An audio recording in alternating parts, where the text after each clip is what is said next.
To the National World War I Museum and Memorial. I hope you got a chance to at least go through some of the memorial if you haven't seen it, because there's some spectacular stuff in there. I want to thank, first of all, and you've heard it if you've been here before and in the earlier session, I really want to thank Laura Vogt and Haley Sheriff from the museum, because they made this so much easier than any seminar that I think we've done in the past. The guy trying to take a picture over here, Carl Bobrow, is the one who really arranged the speakers and did a tremendous amount of work in getting this all put together. So I just saw Laura walk through, so for Laura and Haley and Carl, how about a round of applause before we begin?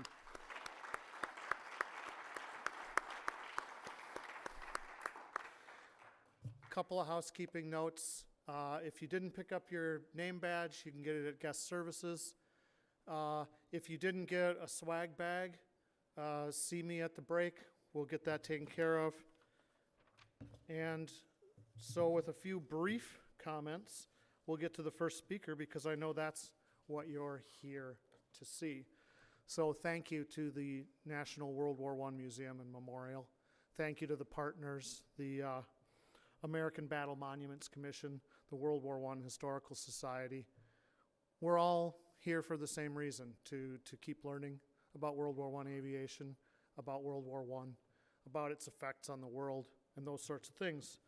So, this is our first in-person seminar since 2018. It's really great to see faces that I've seen before, and it's great to see faces that I haven't seen before. So, welcome, one and all. Tonight, we're going to have dinner on the glass bridge. Dr. Christopher Warren will be our keynote speaker tonight. You're going to want to hear that. The shuttle will depart from the hotel, or from here to the hotel, hopefully on time this time, after dinner, and we'll come back tomorrow morning. If you have a schedule that got printed a little early, it got printed every other page instead of every page, so you don't have the schedule. If you don't have the schedule, see somebody at guest services. They printed out a number of them. So that's really all I have to say, other than to say, really, again, it's great to see you. Right behind me, you can see that our first speaker is Dr. Laurence Burke. I'm going to read this because, wow. Laurence Burke, PhD, is the aviation curator at the National Museum of the Marine Corps in Quantico, Virginia. He had his undergraduate degree from RPI, a master's in museum studies at George Washington University, and in 2014, his PhD in history and public policy from Carnegie Mellon University. Since then, he's done a few things. He taught history at the United States Naval Academy as a postdoc. He was a curator at the U.S. Curator of Naval Aviation at the United States Naval, oh wow, I can't read anymore, at the National Air and Space Museum, and then started his job at Quantico. His interests lie in the history of technology, military history, and their intersection, particularly the history of military innovation and how technology and doctrine interact. Larry, your stage. Please welcome. All right. What time do you want me to finish up? We'll go about 50 to 55 minutes. So 115 to 120, 110 Okay. to 115. Or if earlier, we'll have All right, I'll see what I can do. All right, well, first of all, thank you very much for the invitation. And for those of you that are just getting here for this conference, it's been lovely so far. Welcome. Those of you that have been here already, good to see you back. This is an amazing space, and this stage and the boom mic. I really feel like I should have packed a black turtleneck to give this presentation. We'll see how tied I am to my notes. I am here to talk today about my book, which is for sale in the gift shop, and if you catch me, I'm happy to sign it. I'll probably sign whatever's left before I leave. But it is, that book is the same as the title of my talk today. I am looking at what the US military is doing up to US entry into the First World War. And so the other thing I do have to state here at the top, I am the aviation curator at the National Museum of the Marine Corps, but I'm not here in my official capacity. I'm here on my own dime. So want to make sure that you know, we don't get in trouble with the government if they didn't pay me to be here. All right, so at its heart, my book is looking at this connection between technology and doctrine, and how did the three services come to define the best use, in quotes, for this new technology, the military airplane.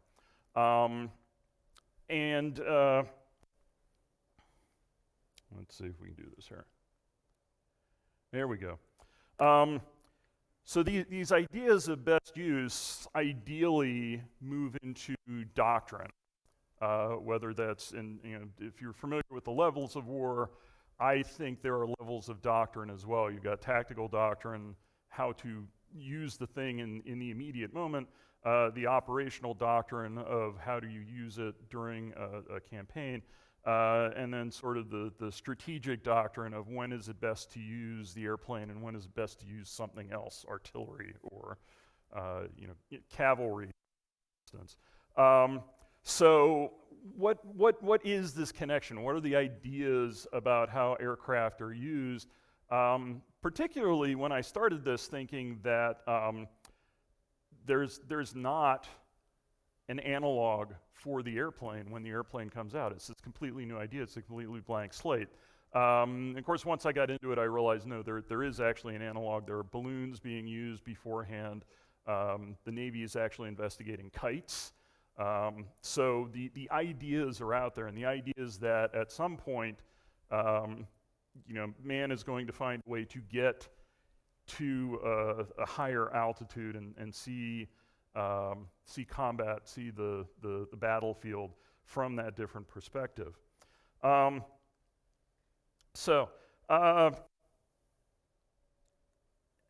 I said, there's these levels of ideas of best use. And the slides that you see here are sort of exploring this at sort of the more operational level. So you can see here we've got aerial photography, we've got aerial radio, we've got the machine gun, we've got bombing, and we have the use of airplanes on ships. So there's that level. On the more immediate level, however, during this period, is just literally how to use the thing, how not to die, right? Crashes are common, fortunately not always fatal, and you know, sometimes somebody will have a minor crash and they'll be back up flying again later that day. So there is a lot of this going on, and in this pre-war period, it's more this than the doctrine. And my talk today is going to sort of narrowly focus on that part of it. The book goes into a lot more detail about what was going on, things that I won't get to today, things that I'll only hint at today. So the book has its origins in my dissertation.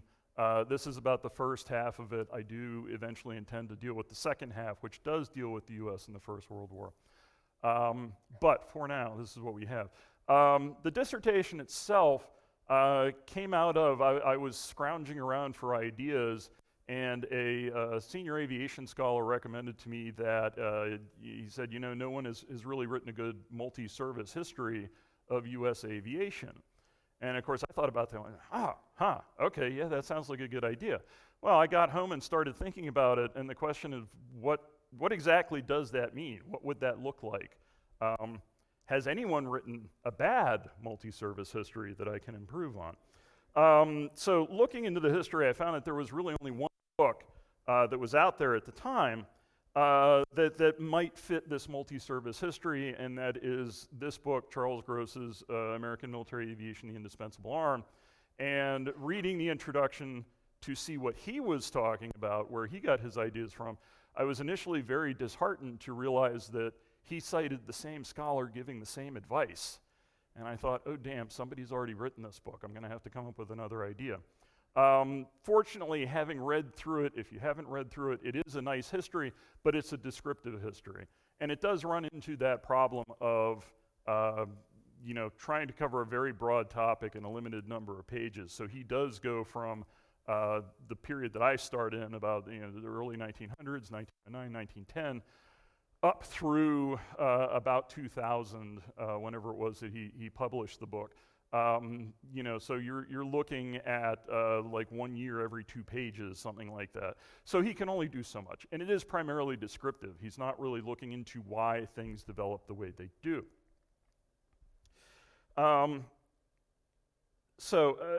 Something else that I noticed while reading through the historiography is that there's not much on this pre-World War I period. It sort of mentioned briefly to get skipped over to the better stuff, whether the better stuff is World War I or in some cases World War II, when aviation really becomes important. And so as I'm reading, beginning to get this idea and developing the idea of, okay, well, what was happening in the pre-World War I period? If it is the case, as some scholars have suggested, and I don't agree with this, but if it is the case that aviation pre-World War I, or even in the First World War, had no impact on what comes later, the question becomes then, well, what were they doing? Nobody's sitting around pre-World War I saying, God, I hope somebody invents aeronautical doctrines soon. I'm tired of sitting around doing nothing. What did they think they were doing? What were they trying to do that, if it indeed had no impact, why? Why were they doing that? Why were they not doing something that would have impact down the line? And this in itself is what's known in academic circles as a Whiggish argument, that you're sort of arguing for why do things look like they do now, and that this was a good decision because it leads to what we have now. This was a bad decision because it's a dead end. And I really wanted to avoid that. I wanted to look at what was going on without having that foreknowledge. Why did they make the decisions they did? Because nobody's making a decision knowing that in 10 years this is going to be important. Done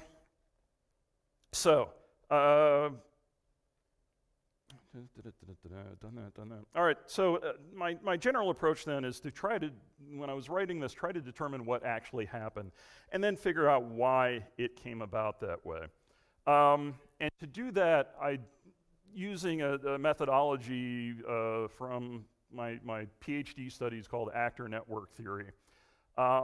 If you're not familiar with it, don't panic. I'm going to give you the nickel explanation. And even in the book, I try to limit it to the introduction and conclusion, and just let the story play out through the body of the book. So if you're not a fan of academic books, I think you can ignore the introduction and conclusion and read the middle bits.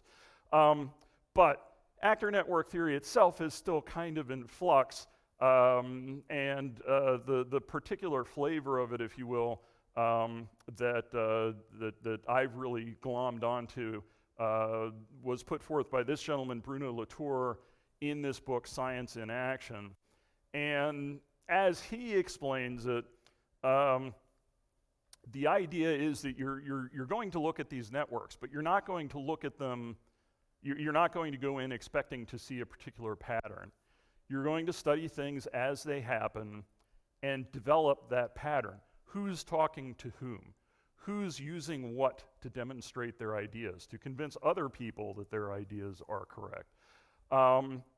If you will, and I think I can use this with this audience, it's rather like in the First World War doing that signals intelligence. You're not necessarily reading what the messages the enemy is sending.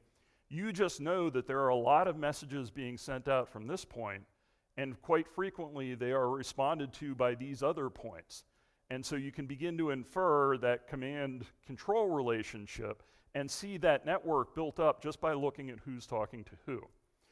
And this is essentially the same thing that Latour is saying with this actor network theory, is you have to follow these people. Who are they talking to? What are the networks that emerge out of this? So, the example that I give in the prologue to my book has to do with Langley and the Aerodrome. Now, Samuel Langley, in 1896, is the secretary of the Smithsonian Institution, but he has been interested in heavier than air flight for a while. Not necessarily manned flight, but heavier than air flight. And he has this idea that he thinks he can prove that it's possible, and then he'll let somebody else scale it up and make manned flight a possibility. By 1896, he has demonstrated heavier than air flight with his models, and I'll put models in quotes because these are aircraft with like 13-foot wingspans. They're actually driven by steam engines. And you know, he gets to that point and he's demonstrated this and he realizes, no, I'm so close. It just needs a little bit more money, a little bit more effort, and I can be the first person to demonstrate manned flight. And so what he does is he starts to go around and look for this network. Where can he get the money that he needs? And he comes up against the Army Board of Ordnance and Fortification, eventually is the most likely place. Now, the Board of Ordnance and Fortification, the BOF, had been created much earlier in anticipation of the Spanish-American War, and their initial remit was that they were supposed to be looking at how to improve American defenses in the event of war with Spain. By the 1890s, however, they have become sort of the clearinghouse for new ideas for the Army because there's no other organization in the Army that can do something like this. So by default, they're now getting all of the scientists and all of the crackpots are writing to them saying, hey, I've got this idea for this new technology I think the Army should use. And this does indeed include flying craft. So I went back and I found evidence of people saying, hey, I've got this dirigible balloon, I've got this man-carrying vehicle, I've got kites. There was one case where technically Ariel had this idea of coastal defense. They're going to set up a system of towers with wires strung between them, and they'll be able to run bombs out and drop them on ships that are trying to approach the coast. So wide variety of ideas going on here. As I said, Langley had successfully flown these two large models that had flown for a minute or two at a time. That was his sort of foot in the door, that here you had Samuel Langley. He's a respected scientist at this point, so obviously not a crackpot. They're going to give him a hearing.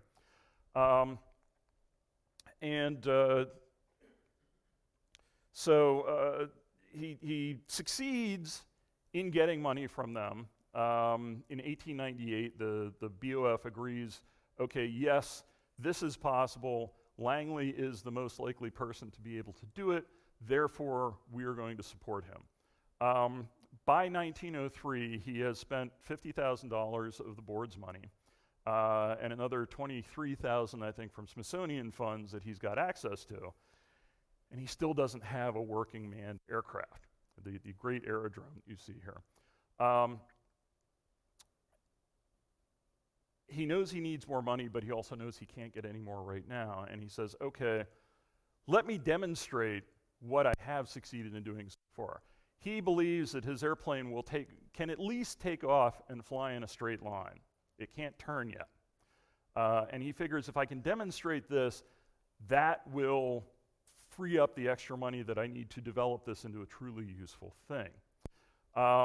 And so even though he doesn't really want to yet, he plans a demonstration in 1903. In fact, he ends up doing two demonstrations, which perhaps unfortunately for him end up being very public, because of course he's using government funds now The public is aware of when and where these tests are going to be run, and they show up. The second one is actually just off the point of Fort McNair, so literally within view of the Capitol building. Everyone when Washington came out. These turn into two very public failures, the first on October 7th, 1903, and the second in early December, ironically just a few days before the Wright brothers' successful, very quiet, very unknown flight down in Kitty Hawk. But this thing, flaps into the mud like a wounded duck, as one person described it. And this all falls apart. With the failure of this, BOF certainly isn't giving him any more money. Congress, many of whom came down to see this second flight do this, is absolutely excoriates both Langley and the BOF. Why is the Army wasting money? You may as well try building a house by starting with the roof. Of course, today sometimes we do that. This is a period where there are still people who believe that it's mathematically proven that man will never fly. Langley dies soon afterwards in shame. The Board of Ordnance and Fortification is reluctant to touch airplanes again. And they insist on actually seeing a demonstration of a man-carrying airplane before they will spend any more money. So interesting, they are still interested in the idea of manned flight. And so, one of the questions is, why are they interested in the first place?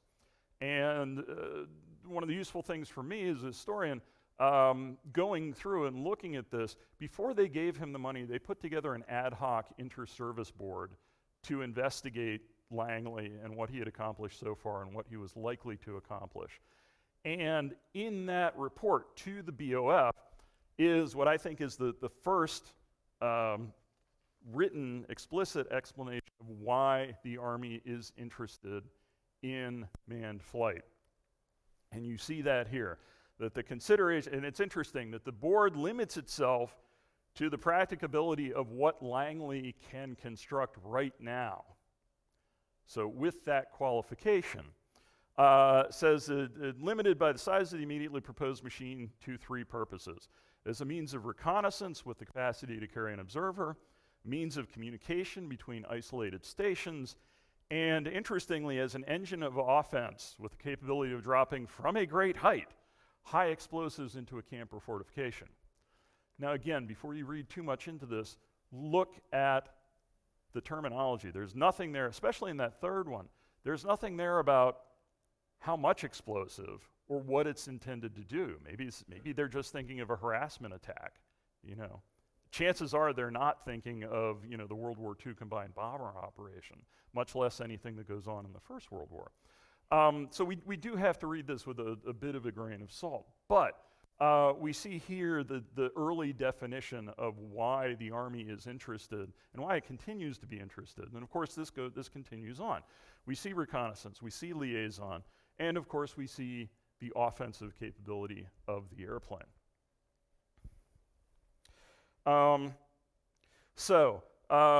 Starting with this, my dissertation, which does go through the First World War, and my research covered a little bit of the period afterwards that I just kind of had to summarize in order to get the dissertation done in time.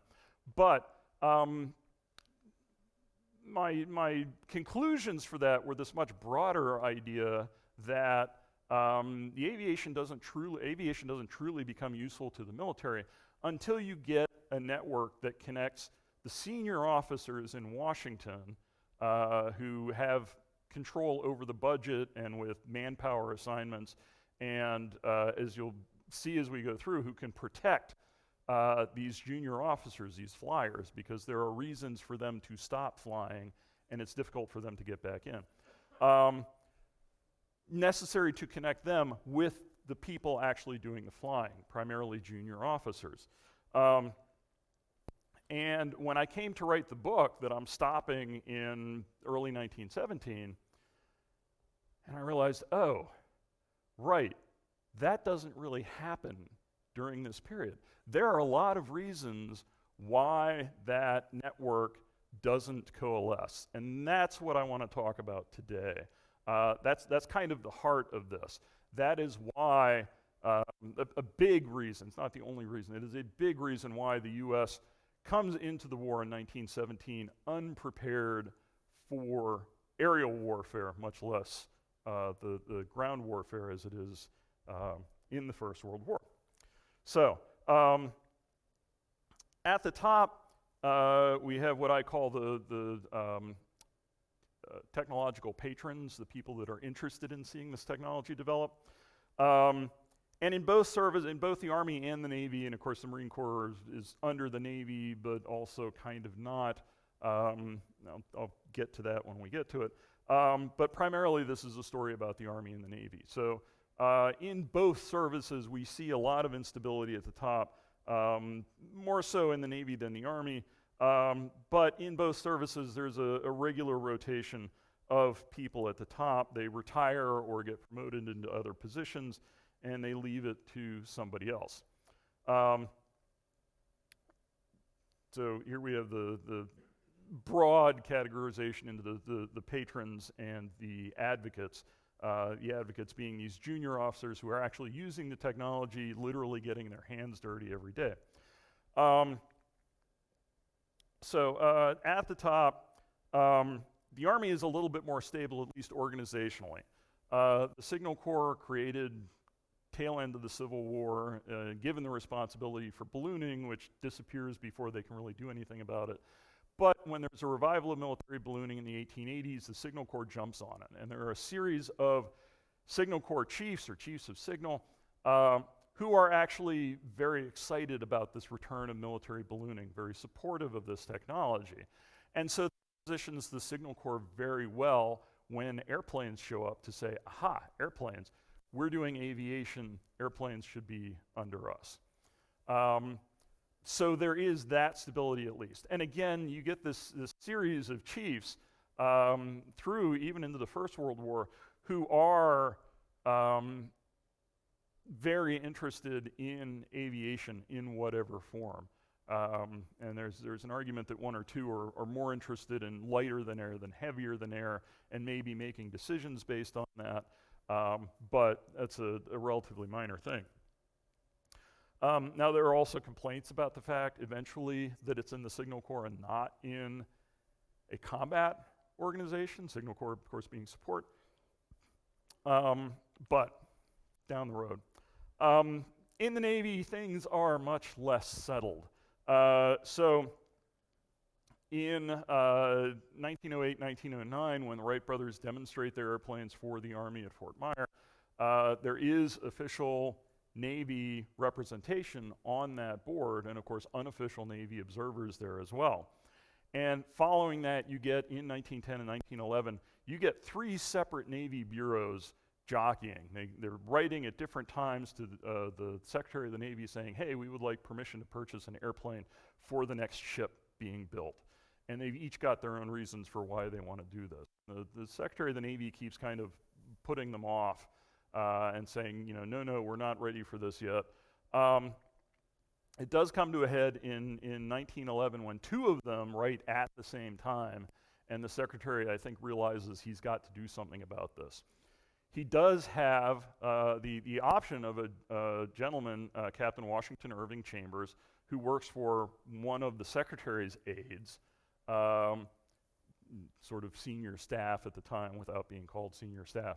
But Chambers has recently been assigned because the Aero Club of America, which has also been pestering the Secretary of the Navy, has written and saying, look, is there one officer we can write to consistently about the things that we're concerned about?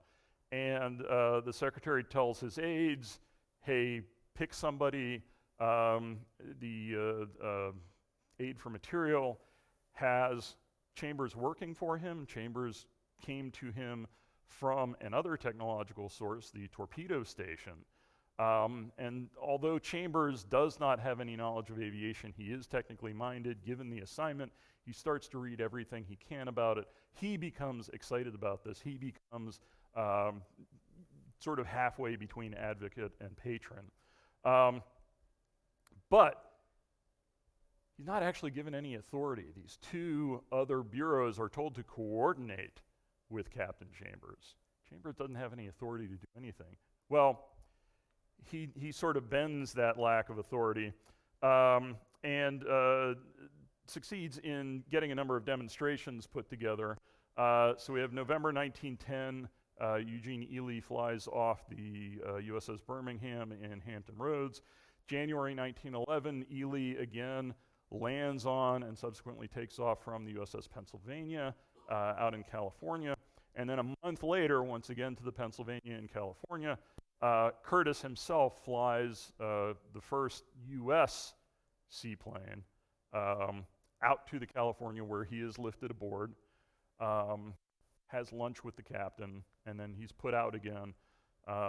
Seems to be some debate whether he actually flew back to the beach where he had his station set up, or if in fact he just taxied back. He was still unhappy with the way this seaplane was working.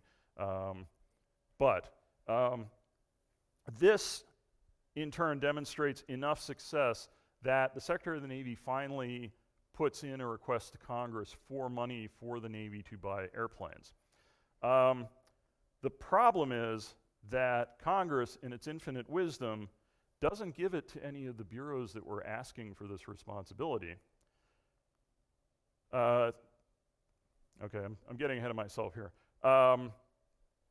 Secretary of the Navy is supportive to the extent to put in this request, but obviously Chambers isn't getting a lot of support from this office. The head of the Navy General Board, which is the Navy's standing advisory committee, that is led by, at this point, Admiral Dewey, who himself is actually an aviation advocate. He's interested. He thinks, yes, this is a good thing. He wants to see it happen. Dewey succeeds in having Chambers transferred to the General Board, where Chambers is now sort of out of the line of command, if you will, but at least he will have the bureaucratic support and the moral support of the General Board. So as I said, Congress passes this funding, and for their own reasons, they put it in the Bureau of Navigation. And the chief of the Bureau of Navigation doesn't want it. He doesn't want Chambers. Chambers shows up, he says, my offices are already too crowded, I don't have space for you, go work at home. And Chambers insists that he needs to be on site, and basically ends up in a damp room in the basement that he describes as a good place to catch the flu.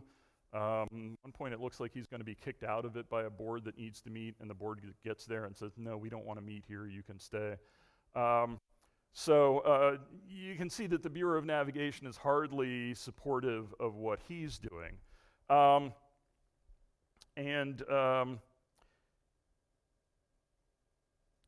So Chambers himself is eventually kicked out, except not really. He has spent too much time ashore. The new Secretary, Edwin Denby, is requiring that naval officers go to sea. They can only stay on shore for so long, and then they have to go back to a seagoing assignment. Well, Chambers has been on shore too long, and he keeps saying, look, I want a sea assignment. And in fact, he cut one short to go be the assistant to the aide for material. I want a sea tour, but I want the Navy to assign me a replacement for aviation first so that I can turn this over, because he's worried that if he leaves without informing his replacement, that naval aviation will just die, and he doesn't want to see that happen. Well, as it turns out, the Navy never does get a replacement assigned, and so he is, in the terminology of the time, he is plucked. He is forcibly retired for not having had the appropriate sea time. Ironically, the Navy still doesn't have anyone to replace him. So even though they have just forced him to retire, they asked him to stay on active duty and retired status and continue to manage aviation. You can see the problems that are going on here. And although he is a captain, he's dealing with bureau chiefs who are rear admirals and admirals. So yes, he's a captain, but he's in a power imbalance here. He's not getting support from Secretary of the Navy, from the Bureau of Navigation. So you can see the difficulties that are going on here at the top. And then there are further changes in January 1914. Chambers is still around, but he's in January 1914, aviation is moved to the Office of the Aid for Material. Admiral Fisk, whose name you may be familiar with, who is unhappy with Chambers because he thinks Chambers has been too conservative in his development of aviation. Let's see how am I doing here? Fisk actually pulls him out. He's still in the office. He's got his own projects to work on, but he's no longer the chief. Fisk replaces him as a chief with Mark Bristol. A few months later, 1915, Congress authorizes the Office of the Chief of Naval Operations. Fisk is moved out of town. Benson is moved into the CNO's office, but then he himself goes off for his own seagoing command, and aviation is left in the hands of a Lieutenant J.G. at the aviation desk, who himself only became a naval aviator about a month or so earlier. Now he is working underneath the CNO's aide, who is a captain, but once again, he doesn't know anything about aviation. He doesn't want the responsibility, and the CNO and the secretary basically have to say, look, you're the only person we can think of that anything close to managing technology. Take it, work it out, do something with it. So you see this succession of problems where the people responsible for aviation in the Navy are really not getting the support they need. Now, this is all going on at the top. At the bottom has its own problems. There are numerous departures from flyers, some of them involuntary. Some of these crashes are fatal, particularly in the Army. The Army is losing a lot of people to crashes, especially in 1913, 1914. Other people have close calls. They crash, but they survive. Couple of cases where they're getting married and their wives don't want them flying, and so they leave. There are also more routine things. Once again, aviation at this period is not seen as a sort of final destination. It is one more assignment. You're going to spend some time there. You're going to move on to your next assignment. And so some of these departures are just, you're getting reassigned to the next thing. And of course, the difficulty with this is that flying is a perishable skill. The idea at the time was, okay, you're going to go, you'll get trained, and then you'll go back to the infantry, or you will go back to the fleet, and you will be sort of a flying reserve. And if the military needs you, we'll pull you back into flying. But until then, you're doing this other job. Not realizing, as I say, that it's a perishable skill. You need to keep using it.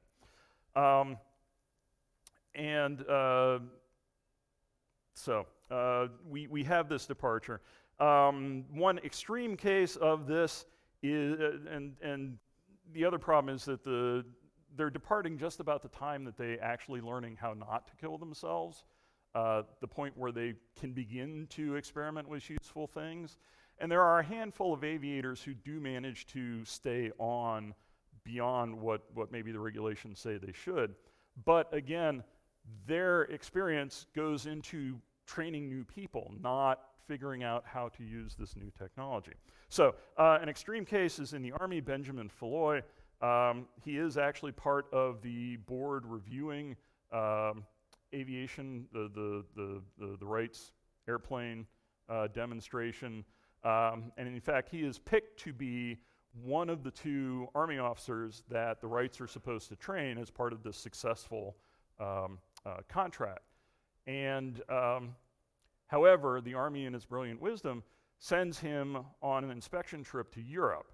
And this is something that Falloy later says he thinks was punishment for an unpopular opinion he had expressed that someone in the Signal Corps didn't like.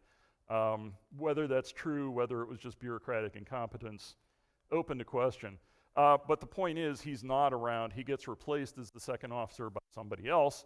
Now, when he does come back from this trip, as part of the demonstrations, he has become friendly with the Wright brothers, And so when he comes back, they're still finishing up their instruction of these two first officers and agree to give him training for as long as they're there. He gets close to being able to solo when one of the other flyers crashes the airplane. It is extreme enough that the Wrights are going to have to sort of send it back to the factory for repairs, or at least wait until new parts are delivered.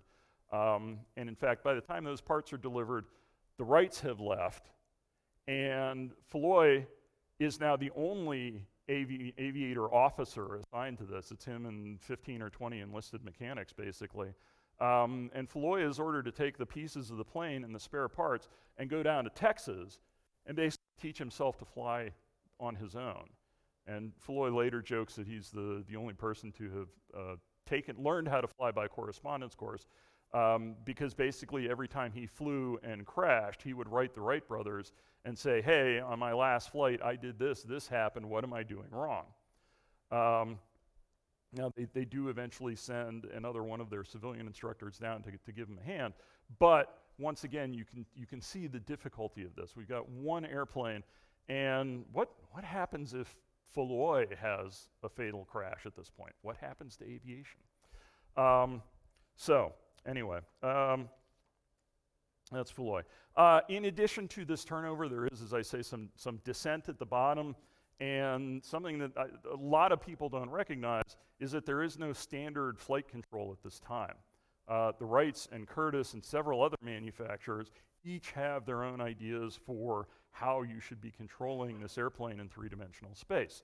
And in fact, many of the officers come up with their own ideas that are better than whatever they're using at the time.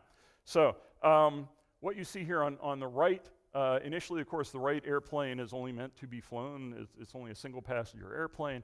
They do put a second seat in for meet the military requirements.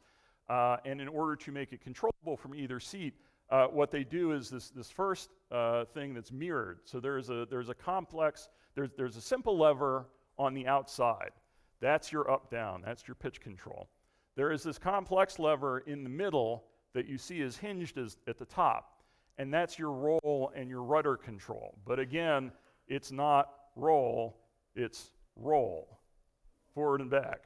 The rudder is left-right, so if you need to add rudder or take rudder away, you tip that left and right. But if you just think about these movements, this is not, it's not an intuitive control. You really do have to practice this. By contrast, and then eventually they do figure out a way to take this complex lever and mirror that, so eventually you do get the dual, so that in this early period you have left seat pilots and right seat pilots, because if you're doing this to go left-right, you can't shift to doing this left-right. As I say, eventually they do fix that. You get the true dual where everyone's using roll with their right hand, elevation with their left hand. It doesn't matter which seat you're in. Curtiss has what looks like what we're familiar with now, a wheel and a yoke. And the yoke does act the way you think it does. The wheel, however, is the rudder. In order to roll left and right, there is this frame that is basically a parallelogram that fits around the aviator's shoulders, and the pilot leans into the direction he wants the airplane to roll.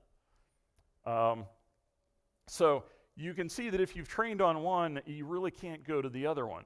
So there is this technological separation between did you learn to fly on a Wright airplane or did you learn to fly on a Curtiss airplane, which by 1911, 1912, both services have both airplanes. The other thing, though, is that many of these aviators have been trained by either the Wrights or Curtiss personally. They are friends with these manufacturers.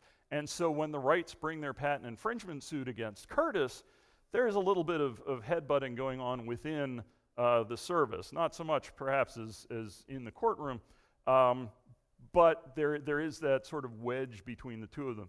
And sometimes the camps are not metaphorical, they are literal, where the Army sends the Wright aviators to Georgia, but the Curtiss aviators go to Texas. The Navy sends both aviator types out to San Diego, but the Curtiss guys are about 1.5 miles away from the Wright guys because they're right next to where Curtiss has set up his stuff at the time. So we see this uncertainty at the bottom too. In addition to that, we have what I think of as a startup problem where seniority in rank does not match up with seniority in flying experience. And eventually this goes away as everyone learns to fly as a junior officer and then is eventually promoted. However, we have this problem where the services want senior officers, the experience in leading men, to be involved, but they have to show up and then get flying experience. And in the extreme case we have here, Lieutenant John Towers is instructing Lieutenant Commander Henry Mustin, who is his senior officer. And so we have this issue of, well, who should be in command? Is it the person with more flying time or the person with more rank? The military, of course, says rank, but it's this back and forth thing. And it's a little bit more closely run in the Army, where you've got two Army lieutenants, Falloy and Paul Beck. That Beck is only slightly senior and that he was commissioned slightly sooner than Falloy. But of course, Falloy has been flying more often, and they butt heads much more closely. Mustin and Towers seem to have recognized that this would be a problem and seem to have kind of worked things out. But this is a problem that recurs. Okay, I'm going to, in the interest of time, I'm going to skip very briefly over this. By 1914, 1915, we do see both services trying to experiment with aircraft in operational conditions. For the Navy, this is 1914. They are sent to Veracruz, Mexico as part of the occupation force. Now they show up after the force has occupied Veracruz, and they're really just doing sort of informational reconnaissance flights, although reportedly one of the airplanes does come back with a bullet hole, theoretically the first airplane, naval airplane at least, to be shot at by the enemy. The Army in 1916 sends its provisional 1st Aero Company to, with the Pershing expedition. This encounters its own problems. The JN3s, like you see here, have a ceiling that is only a couple of thousand feet higher than the Chihuahuan Desert baseline. Chihuahuan Desert, what is it, like 8,000, 10,000 feet above sea level? So, the aviators are going out there like, oh yeah, I can fly over that mountain, and they don't know anything about density altitude, for instance, yet. Back in San Diego, you can fly up to 10,000 feet, but here 10,000 feet is only and problems where it's so dry that actually the glue holding the propeller laminate together begins to dry out and the laminations fall apart. And the only solution they're trying, like humidors. As soon as the plane lands, they take it off and put it in a custom-made humidor to try to keep it from drying out.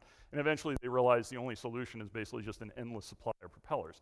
So there is this learning process going on of, oh, okay, these are things we didn't think about. And some of it is unique to where they are, but some of it is just okay, no, we're having to do this. We're having to support it in the field.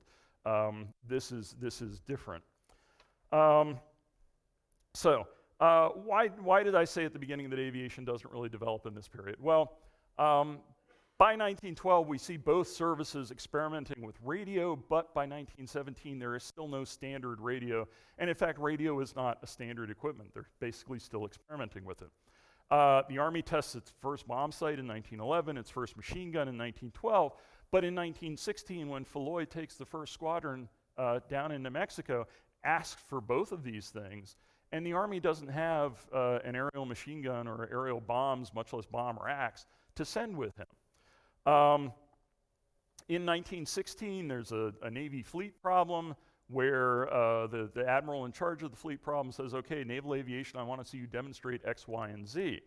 And in fact, the Navy, the one airplane that the Navy has, the newest airplane, that the guy in charge of this the aviation unit at the time, the only one that he would have been willing to test machine guns in, that airplane actually has a significant crash the first day and has to be shipped back to the US.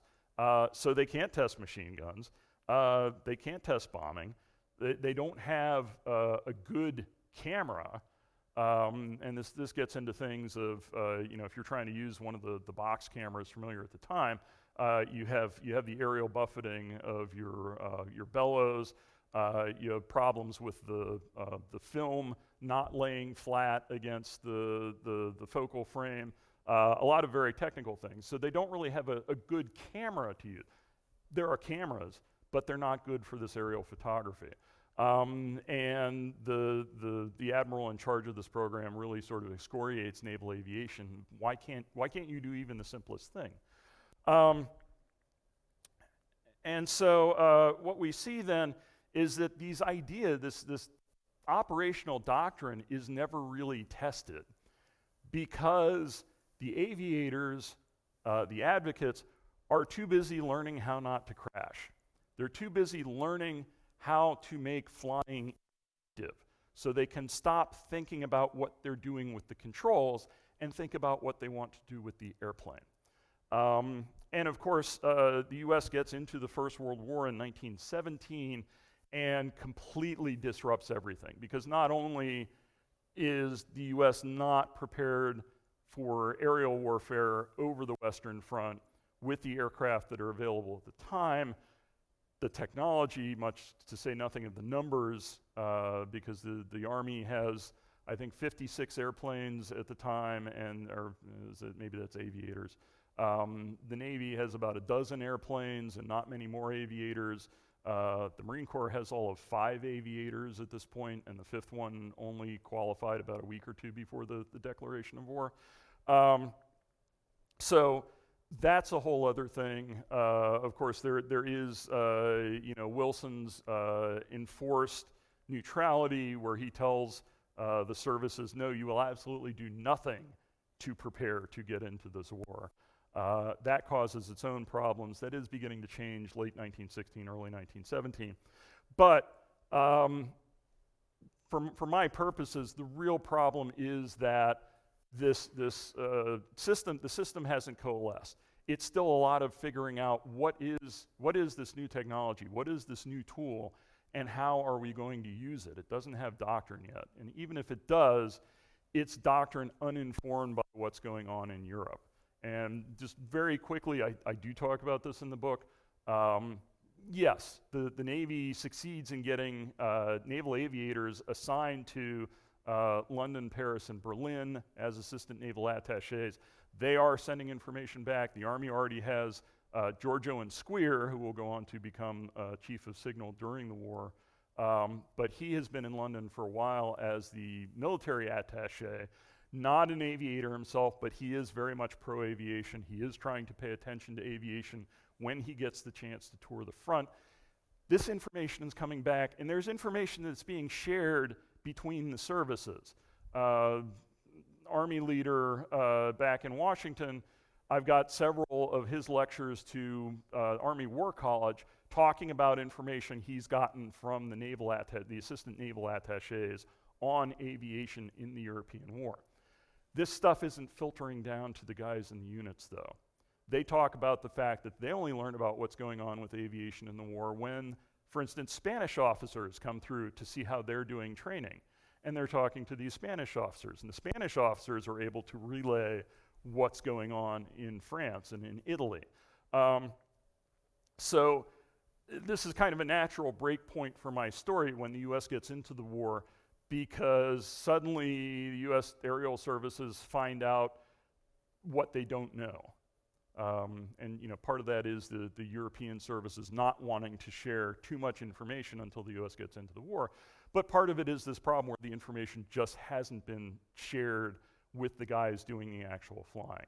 And so you get this disconnect where this network hasn't happened. So I will stop there. This is my book. As I said, it is available in the gift shop. That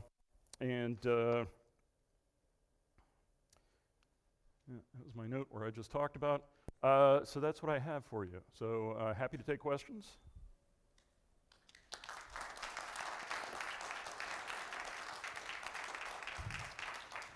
For those of you who weren't here earlier, There's mics down at each corner. If you have a question, please feel free to come down and ask. Thank you for your very interesting look at the first years of military naval aviation.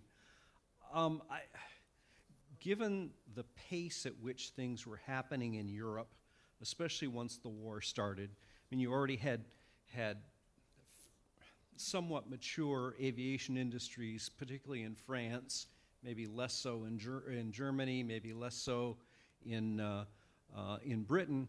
But then you get into World War I, and suddenly all these governments are throwing money at the problem of getting aviation, and they're actually trying things.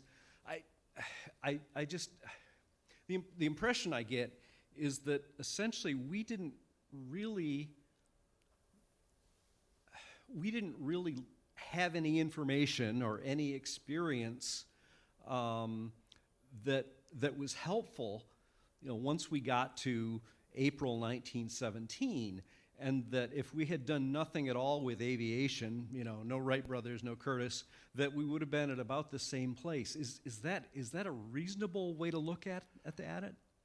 Broadly speaking, yes. And there are military servicemen looking at spent on military aviation in Europe, even in Mexico.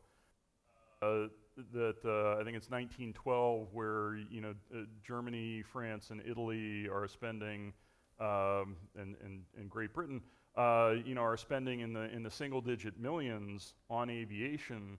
I think Mexico is $750,000 equivalent, and the U.S. for the last couple of years for the Army has been $125,000. So part of it is that there's a bigger explanation of the problem with new technology is, well, it's changing so fast, we don't want to buy a whole bunch of these because in 6 months, the problem is in 6 months, you don't want to buy too many of these because in 6 months a better one will come out. Well, at some point you gotta fish or cut bait to actually make this progress. The other thing that's going on is that again the sort of dual thing where this lack of spending by the U.S. government is not building up a big aviation manufacturing base in the U.S. And when the U.S. does get into the war in 1917, Curtiss in particular doesn't have an expanded capability. They've already expanded because they're selling Jennies to the French and the British for training purposes, and they're also selling the one successful combat aircraft that the U.S. has is the giant Curtiss twin-engine seaplane, the H-12, eventually the H-14 and the H-16, some of which the British are repurposing into their Felixstowe series of flying boats, basically giving them new hulls but using the same wings and empennage. So Curtiss is going full-blown trying to fill these European orders. So the U.S. has this secondary problem of, okay, end of 1916, I think, one of the few nods to preparation is that Congress passes, I think it's part of the Army Act of 1916, passes something like $16 million for aviation, which is not only the largest aviation, but it's the largest single spending act that Congress had passed to that date. And the problem is it's just too late. There's really nothing that can be done with it. That leads on into the whole merchants of death. Hey, we committed $16 million in 1916. How come by 1918 we still don't have planes in Europe? Somebody's pocketing this money. Maybe some people were pocketing the money, but in fact there was no place for the money to go. Larry, good afternoon. Thank you for bringing us to the through the efforts, and you presaged what I was going to ask about the relationship of Curtiss, specifically with the U.S. Navy, and that relationship and how that built, and the effort to supply the Navy with aircraft early on, and then at the beginning of the war. And if you could take a sidebar and just a brief about that would be great. About Curtiss in the war? Well, no, Curtiss up to and at the very beginning. Okay. Right. Right. So as I said, by 1911, 1912, both Army and Navy, and again, Marine Corps is and still is reliant on the Navy to supply its airplanes. So the Marine Corps aviators are experiencing many of the same problems naval aviators are, plus the additional problem where the first Marine Corps aviator, Alfred Cunningham, really wants to have an independent Marine Corps identity, but he's finding that very hard to do. Partly because of the relationship with the Navy, partly because of that whole problem of they're too busy learning how to fly to try anything. But there is, for much of this period, it is very much the case that the Army is kind of a right organization and the Navy is a Curtiss organization. And part of this is that when the Navy decides that it is ready to buy aircraft, the story is that Navy representatives approach the Wrights and say, hey, can you make a seaplane for us? And, well, actually it goes back to that Ely demonstration. They say, we want to fly an airplane off a ship. And the Wrights have no interest in doing this. And in fact, all of their demonstration pilots are under contract. They've got them tightly controlled. They say, no, we're not going to do this. Curtiss is much more willing to take that risk. I think he sees the business opportunities opening up there. And so he's willing to do this. He is willing to make that first seaplane. The Wrights eventually make some seaplanes. Many of them are actually built under license by, what's the boat company up in New England? Yeah, I'm blanking on it now. But the point is that Curtiss seems much more willing to be and to work with the Navy than the Wrights are, whereas, of course, the very first Army airplane is a Wright airplane. And so you see a tendency towards the Wright airplanes in the Army, a tendency towards the Curtiss airplanes in the Navy. And that is something that really does continue through. And again, as I just said, by 1917, Curtiss is actually producing useful seaplanes for sea patrol by the British, and that is the one thing when the U.S. does go over, they're bringing Curtiss seaplanes over with them, whereas the Army has to find European designs, whether they're made in Europe, whether they're licensed built here in the U.S., which encounters its own problems. Does that answer the question you had? Okay. I think we have time for one more. Okay, well, it might actually be two more quick ones.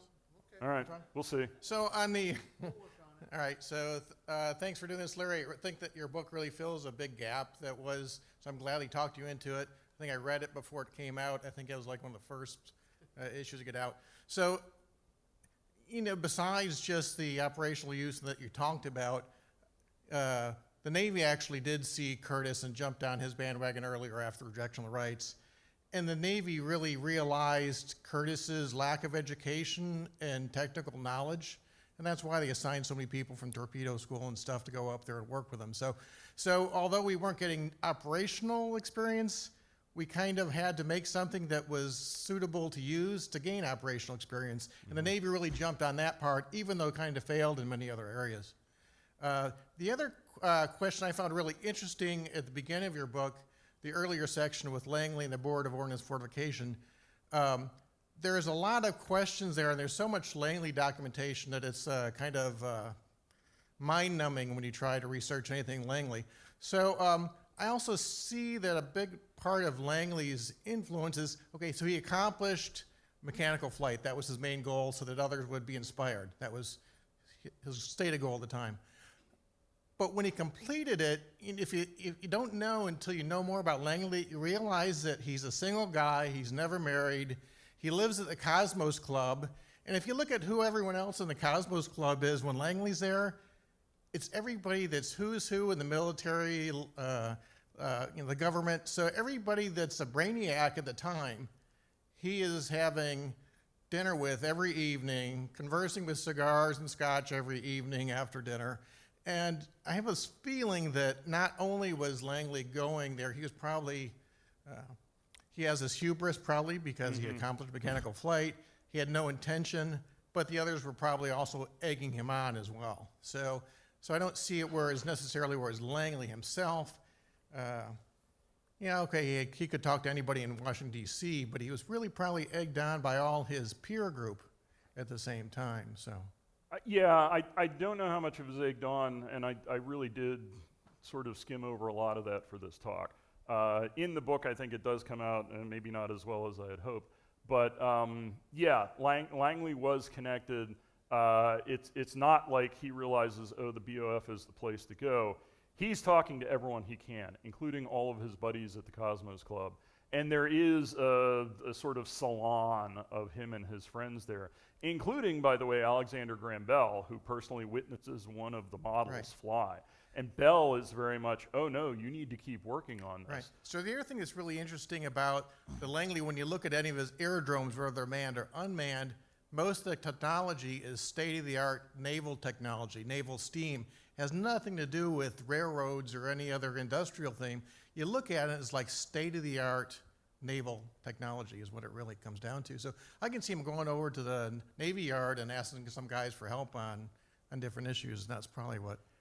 Yeah, came I from. don't know that he did. The only thing I found of an official connection with the Navy is after the second failed one, he was launching this from houseboats. So his models, his great aerodrome didn't actually have landing gear, basically being catapulted off, except that the great aerodrome, it's actually hanging from a sort of a monorail and going off. And Langley went to his death believing that the problem was not with the airplane, it was with the launcher. But a couple of months after the second failed one, he's writing to the Navy Department saying, hey, can I get an anchor for my houseboat? That's about the extent of it. The other thing that I didn't really go into, he is a respected scientist, but he is an observational scientist. His expertise is in observations of the sun, and he's doing a lot of important stuff from that perspective. But at this time, that's not something you go into a laboratory and experiment with. You come up with an idea, you create, you figure out how you're going to test this idea, you might have to come up with a new piece of equipment, and then you go out and you make your observations. He was not an experimental scientist. And I think a lot of people, when they look at this, they forget that although he had scientific training, what he was doing was really cut and try methods. They worked up to a certain point, but beyond that, you end up getting into issues with the larger scale and the materials he was using and the designs he was using, and it doesn't work out properly. Thank you, Larry. Dr. Laurence Burke, everyone. Hit the bookstore, the gift shop for that book. He's indicated that he may be able to sign it. Since we're running a little slow, I'm going to shorten our 20-minute break. Let's be back here at 2:35. That's 10 minutes from now, and we'll get going.